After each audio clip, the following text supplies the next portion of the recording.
after the halfway point. This means that there's an increase of taste for Krishna. Attraction to Krishna is more, attraction to Maya is less. So therefore, that obviously creates that more of a dominant attitude of liking Krishna, etc. So it's called ruchi, the first stage. So the ruchi is in terms of the angas of bhakti. We have a taste for practicing bhakti, hearing, chanting, remembering, deity worship, etc. We become more attracted to that, less attracted to material activities. And we don't feel tired when we do these activities. So this is a very favorable stage, because very quickly from Nishtha, Ruchi, Asakti, these are very quick stages, because we're going beyond the halfway point. And so once the taste is there, then that increases very rapidly. So it's a very wonderful stage.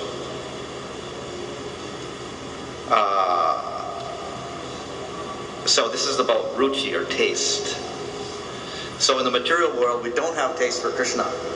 We're in a diseased state, like the person who has the jaundice or liver defect. So therefore, when he tastes sugar, it doesn't taste good. So therefore, when we chant with material contamination, we're not attracted to Krishna. No ruchi for the name. No ruchi for Krishna. But we know that if you take the sugar, when you have the liver disease, gradually, in spite of the fact that it's distasteful to you and it's bitter, gradually you follow the rule and you keep taking it, then gradually your liver is cured and you begin to taste the sugar more and more and more until it becomes very sweet. So similarly, we start chanting the name, and it is because we're materially attracted, it's not so attractive. By constantly chanting it, then gradually it loses its negative qualities for us, and gradually we begin to develop a taste for it.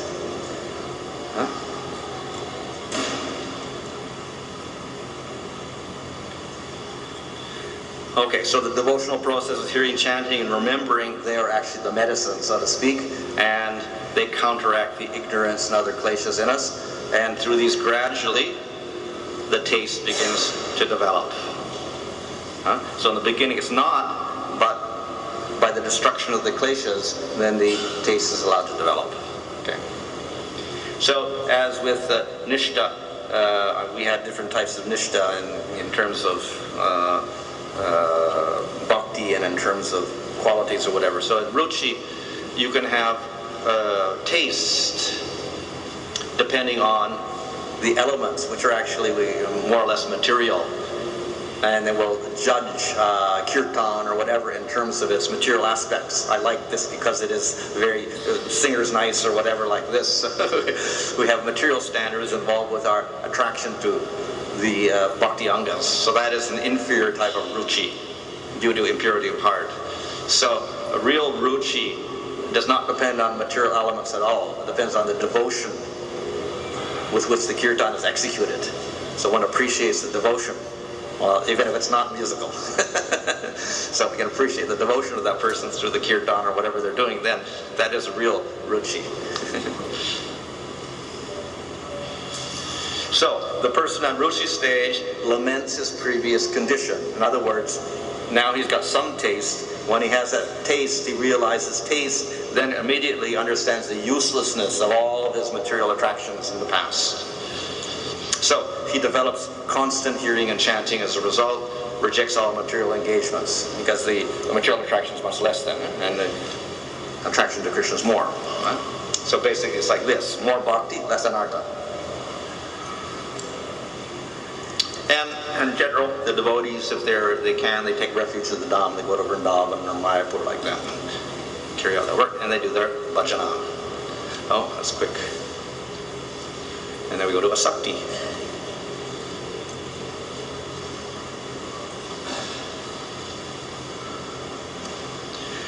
Okay, so we had the plant, the seed, and with the process of bhakti, it grows, and we had Kleshagni and Subhada, in sadhana bhakti. At the end of sadhana bhakti, and then little buds appear, flower buds appear. So this is Asakti stage.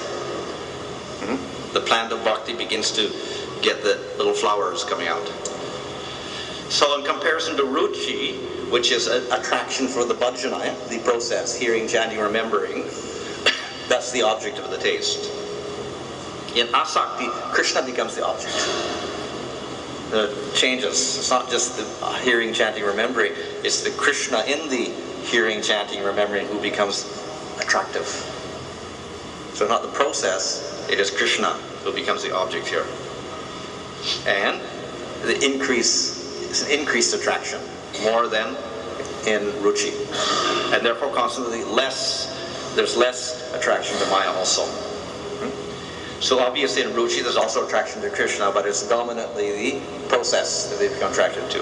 In asakti, the process is also there obviously with attraction, but it's Krishna within that process that they become attracted to.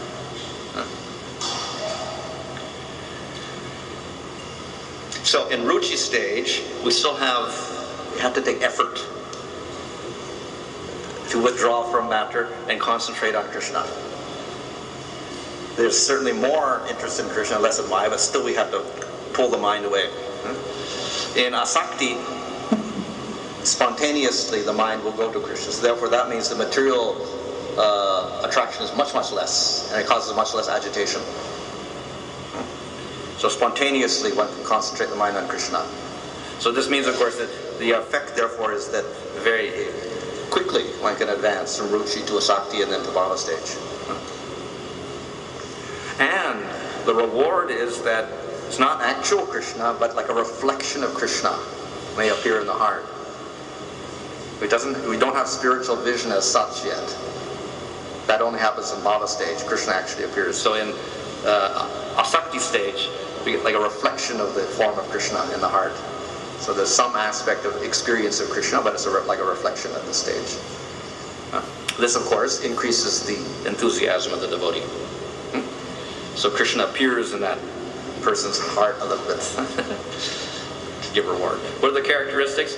Very attractive to devotees and hearing about them. So sadhu sangha, very strong at this point. Sees everything in relation to attaining Krishna. How can I attain Krishna?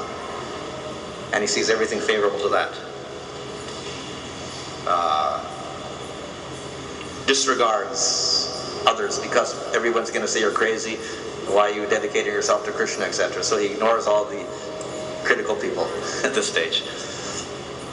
So dedication, there's a little bit of anartha left there. Very little.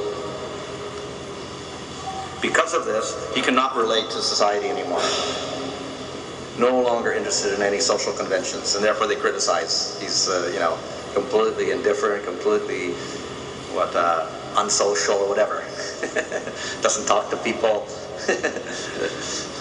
Doesn't socialize with people at all. He's just thinking of Krishna all the time. Okay? So he sees everything in relation to Krishna then. So his only idea is to get closer and closer to Krishna, serve Krishna better. That's the bud, flower bud.